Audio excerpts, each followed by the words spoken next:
Hello everyone, today topic matrix. Matrix की पहले definition देखते हैं। मैट्रिक्स क्या है?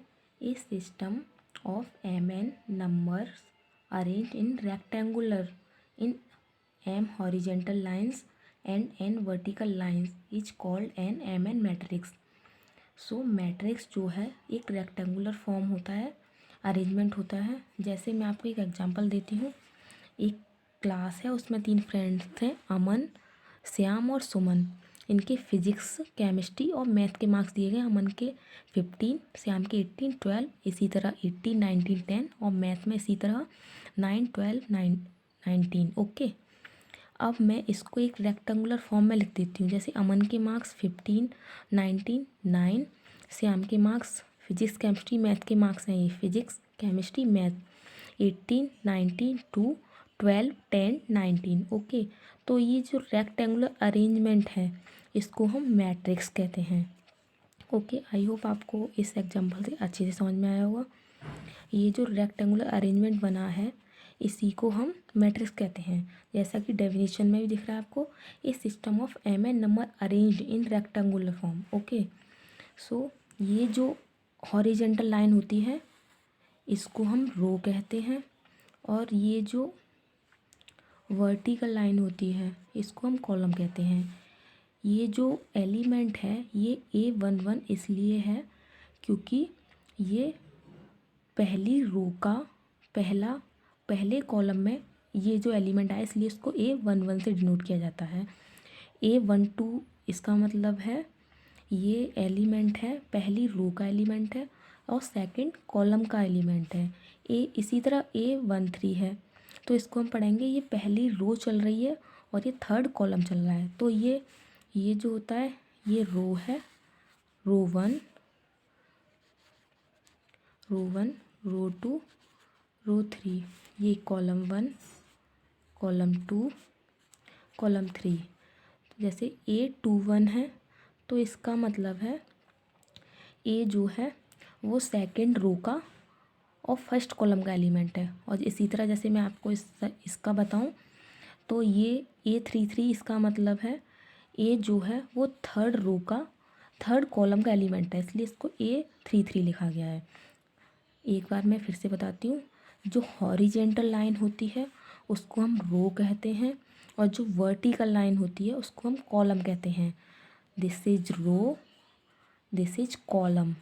रो 1, row 2, row 3, column 1, column 2, column 3। I hope अच्छे से समझ गए होंगे आप। अब हम देखते हैं मैट्रिक्स के टाइप्स देखते हैं। ये जो मैट्रिसेस है ये कुछ नहीं है, बस मैट्रिक्स का प्यूलर फॉर्म है। सो फर्स्ट आते हैं रो मैट्रिक्स पे। रो मैट्रिक्स क्या होता है? रो मैट्रिक्स वो मैट्रिक्स होती है जिसमें ओनली 1 रो होती है। जैसे अभी मैंने आपको बताया ये जो होती है ये रो होती है, तो रो इसमें 1 है, तो और कॉलम्स कितने हैं इसमें? 1, 2, 3। तो इसलिए मैंने इसको यहाँ पे लिखा है 1/3। इसको इंटू ना बोल के बाई बोलते हैं, बाई बोलना तो ज़्यादा अच्छा है, वैसे बाई बोला जाता है। 4, 5, 6 इसमें रो 1 है, कॉलम 3 है, इसलिए इसको 1/3 लिखा गया है। तो रो मैट्रिक्स क्या है? वह है मैट्रिक्स जिसमें केवल 1 रो होती है, उसे रो मैट्रिक्स कहा जाता है। सेकंड आते हैं कॉलम मैट्रिक्स। इसमें क्या होता है? ओनली 1 कॉलम, वो मैट्रिक्स जिसमें केवल और केवल एक कॉलम होता है। जैसे 1, 2, 3, 4, तो ये कॉलम 1 है। अभी हमने ऊपर पढ़ा था कॉलम कौन सा है, रो कौन सा है, तो ये कॉलम 1 है। कॉलम पूरा एक है ना, एक कॉलम, तो ये 4/1 की मैट्रिक्स है। ठीक है, 1 इसमें रो, इसमें कॉलम्स एक है और रो 4 है। 1 रो, रो 2, रो 3, रो 4, और ये कॉलम 1 है, तो ये 4/1 की मैट्रिक्स है। तो कॉलम मैट्रिक्स क्या है? वो मैट्रिक्स जिसमें केवल और केवल एक कॉलम होता है, तो कॉलम मैट्रिक्स कहा जाता है। अब देखते हैं थर्ड स्क्वायर मैट्रिक्स क्या होता है। इसमें होता है स्क्वायर मैट्रिक्स का मतलब होता है जिसमें रो और जो कॉलम्स के नंबर है वो इक्वल हो, उसको स्क्वायर मैट्रिक्स बोलते हैं। ऐसा number of row equal to number of columns, जैसे आप देख सकते हैं 1, ये 3 रो और 3 कॉलम्स वाली मैट्रिक्स है, इसलिए इसको 3×3 लिखा गया है।